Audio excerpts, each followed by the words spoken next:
and a very good afternoon to Sarah Radlow as we start episode 4 of Sportsfan Radio's AFLW show, and pumped because finals are with us. Exactly, finals are here. Hope you're well, Mark. I'm excited to be going through our team of the year, seeing who's going to come out on top in these finals games we're playing tomorrow. Yeah, definitely. Well, round 9 didn't let us down, Sarah. We said that it'd be a nail-biting finish to the season, and it was. Adelaide jumping from obscurity to the top of the ladder with one result. Yep, finishing minor premiers on top of that as well. They've had an up and down season, not as much as some of our other finalists, but we were cutting it very close seeing who was actually going to make this top 6 this year. And if you look at it, from 1 to 8, there are only 2 games separating first and 8th.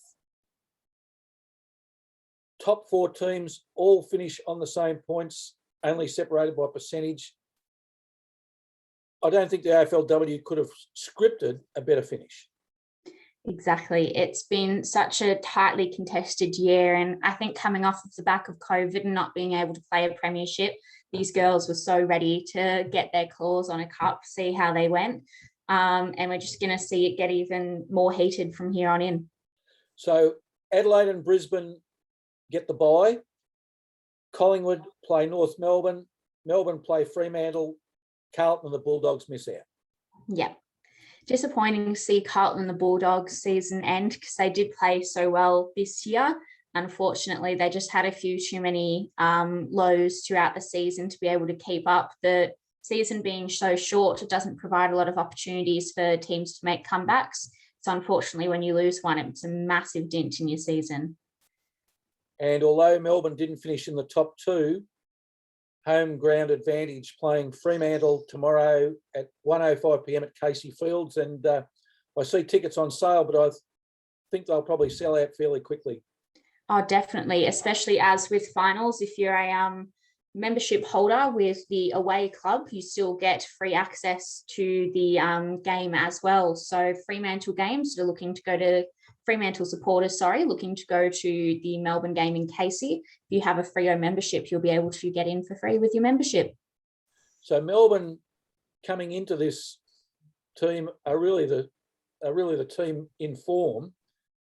Over the past few weeks, they've beaten Adelaide, who are now top, Fremantle, who are now 5th, but they were top at the time Melbourne beat them, and Brisbane, who are 2nd, and Brisbane were top at the time they beat them. So they're the form side, I would have thought, apart from Adelaide. Pretty much, and both these games are going to be difficult ones to call. Fremantle has some amazing firepower to defeat Melbourne, but they're not in the best of form, as you said. So Casey might be helping the Ds with that bit of a home ground advantage, and they haven't lost a match at the Tricky Oval since 2019. So it's going to be a tough one to call, but I think Melbourne might come out on top in this one. Yeah, I was looking at Freo's form line. They've lost to North Melbourne, Melbourne and Brisbane, all who are top 6 teams. Yeah. And they only just beat Carlton. So perhaps they're pretty good at beating up the teams that are lower on the ladder, but don't fare all that well against the top sides.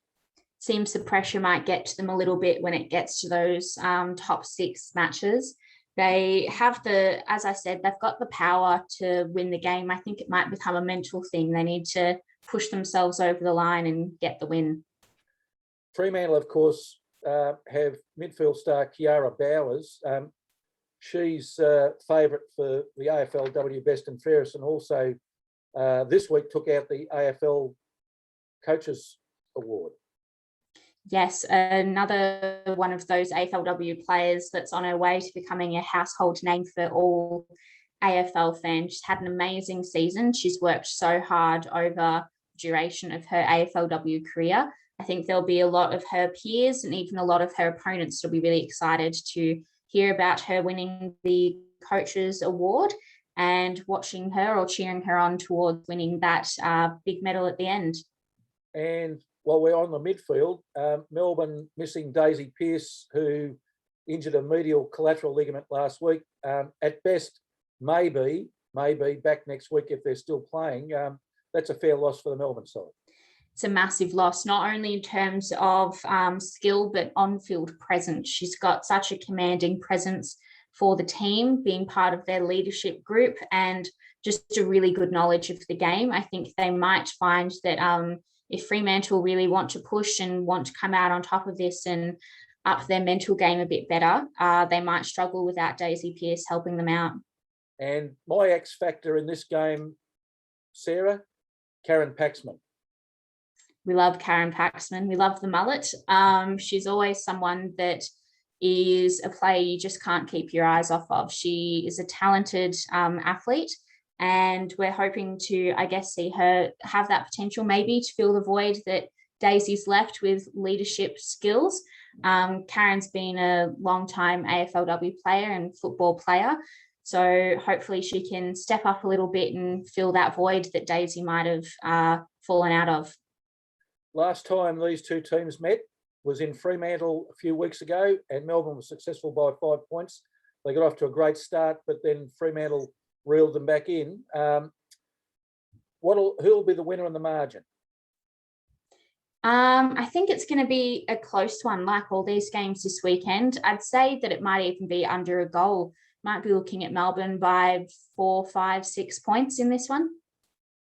Okay, and I'm taking Melbourne by 10 points, being a little bit more optimistic about a little bit wider score margin or difference in the end.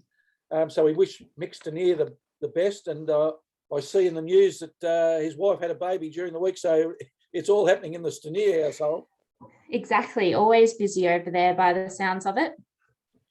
Okay, so tomorrow's other game, the other semi-final between Collingwood and the Kangaroos at Collingwood's traditional home ground of Victoria Park at 3:10 p.m.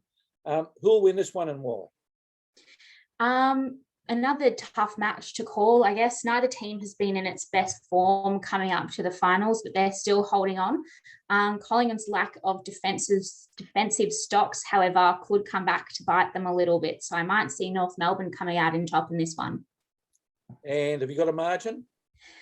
Ooh, I reckon it might be by under a goal again. It's going to be a really close one, so maybe 3, 4 points. Okay. Collingwood led the ladder for most of the season, and losing to Adelaide last week dropped to third. Their scoring was their big problem last week. Do you think that they'll have the same problems again against North Melbourne? I think they might. It's going to be a matter of how they feel their backline again this year, whether they're going to drop players back down there like Chloe Malloy, as she's naturally quite a defensive player, help hold the ground down there. And it might remove a bit of the forward power that Collingwood's come to be well known for, especially from some of their really strong goal kickers. North Melbourne are very good when it comes up front, but they can be a little bit flaky in terms of their game presence. But it's going to be, again, I guess, a mental game, this one as well, just seeing whether Collingwood and North Melbourne can get that first goal, keep their heads up and stay positive throughout the match, come out on top. The big asset as far as Collingwood are concerned is their midfield, and Britt Benici and Brianna Davey polled very well in the Coaches Award. With players like that in the middle and then driving it down to, say, Chloe Malloy down in the forward line, if they get on top in that midfield, it might be a very long afternoon for North Melbourne.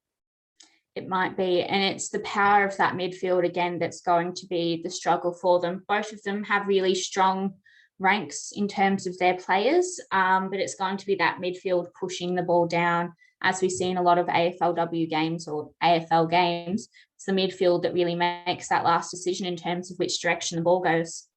Of course, when we're talking midfield, North Melbourne have got one of the preeminent ruckmen in the competition, Emma King, who is always in it. Definitely. And it's going to be some interesting matches from her as well in terms of contest. There's a lot of really good ruckmen that have made it into the finals as well this year. Lauren Pearce from Melbourne's amazing ruckman. And I guess it's going to be a really, my favourite word, interesting one, seeing how they all come out on top and how those midfielders all work together to push the ball down.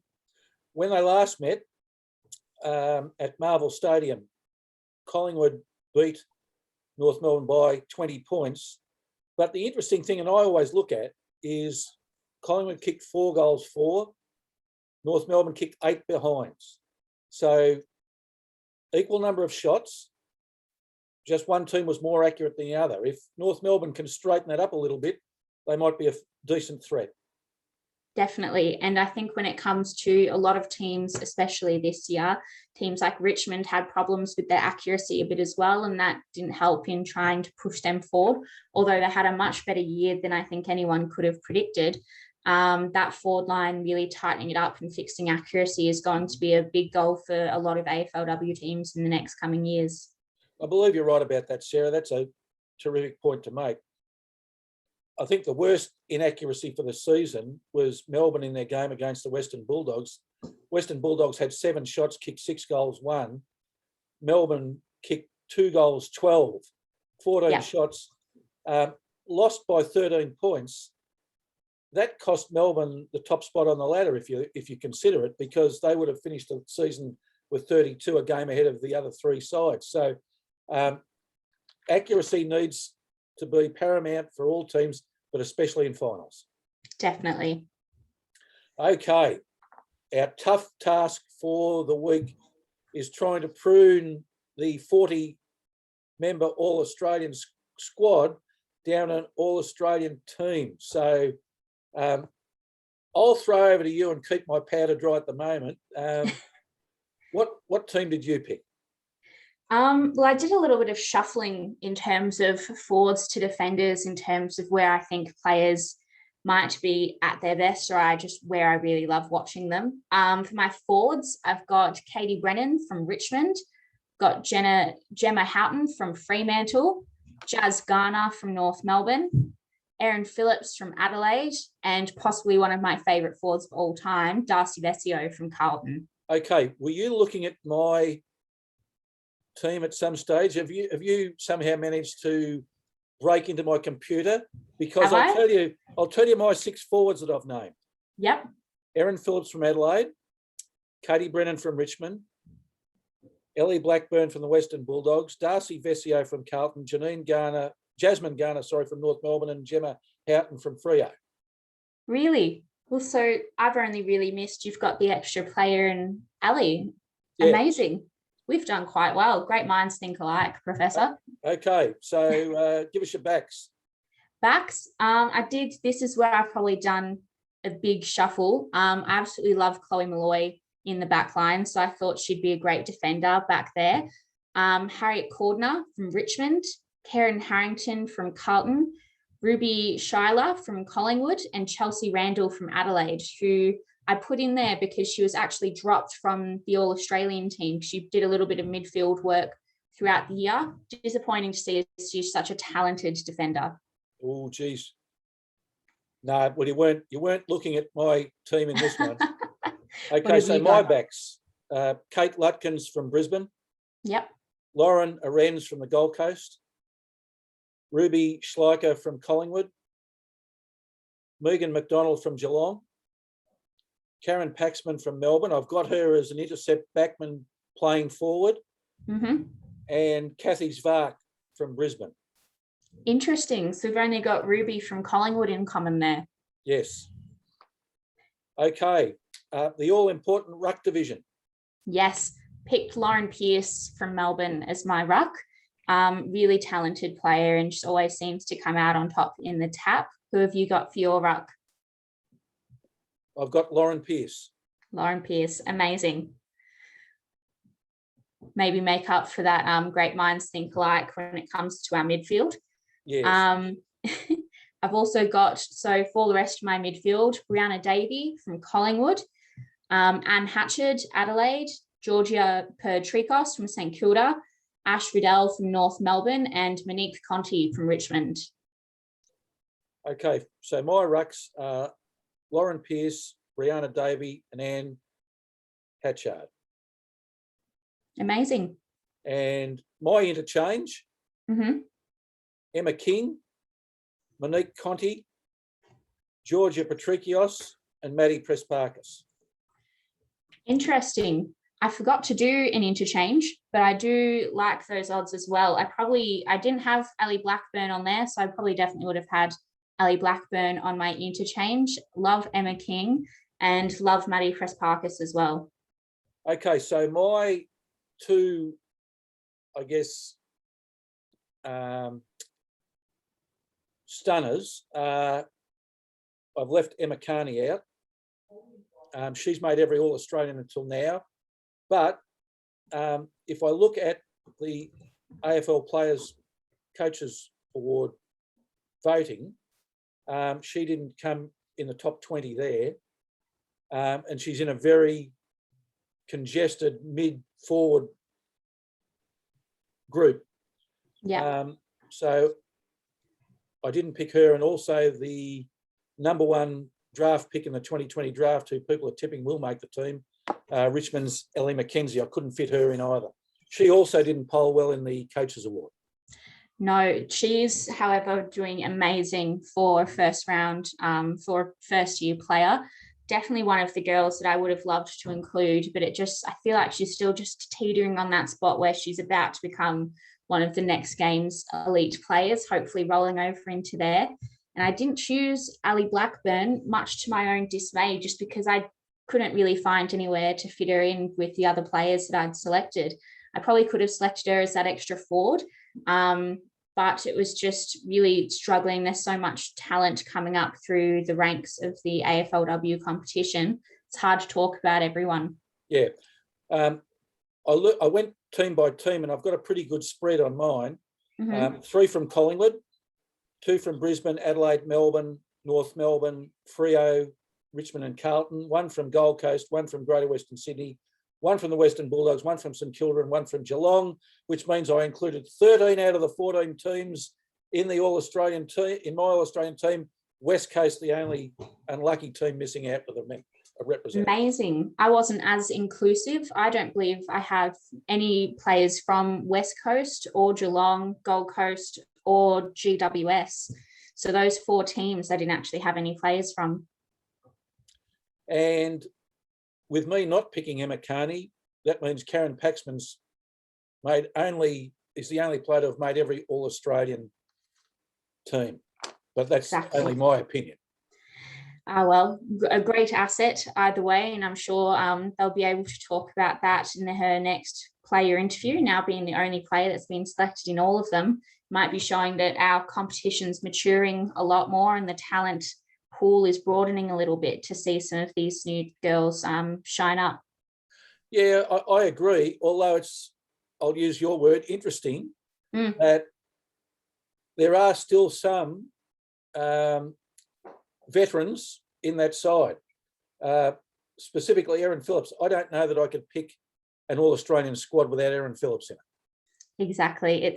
And Erin Phillips is just, again, one of those girls that I think is going to be, she already is a household name and one of those AFLW players that's going to be impossible to forget. With her ACL injuries, it's devastating to see that she's missed a lot of AFLW game time. And again, disappointing to see that we're seeing her now playing when she's probably coming towards the end of her career. She's getting a little bit older, towards maybe the top age players, one of our veterans. If the competition had started 10 years ago, it would have been amazing to see Erin have a really great flight in the game.